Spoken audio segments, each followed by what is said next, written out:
So yan, good afternoon mga ka-survive dyan. Nandito tayo ngayon sa probinsya ng Batangas. Yan mga ka-survive, parang umuwi lang tayo ng probinsya natin.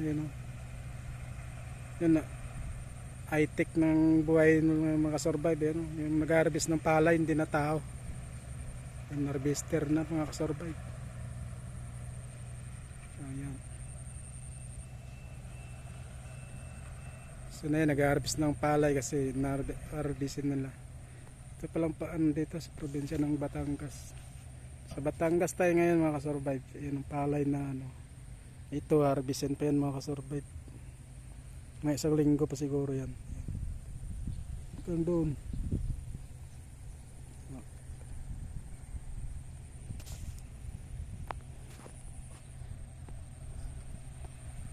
So yan. Yan sana maligo tayo doon sa may dagat. Kasi yung nakikita nyo yan mga survive. Yan. Yan may dagat yun sa likod.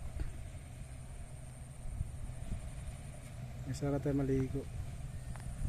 Yan mga survive oh. Oh, high-tech ng buhay ngayon mga survive. Ilapit na mga survive. Yan. Diba mga survive. Yan naka-high-tech ngayon ng buhay sa probinsya mga survive.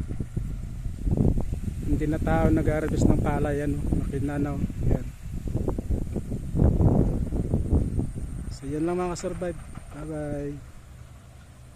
Yan po. So yung pupunta natin sana maligo tayo sa dagat tayo. Yun sa likod. Sa likod may dagat po dyan sa likod mga survive. Yan.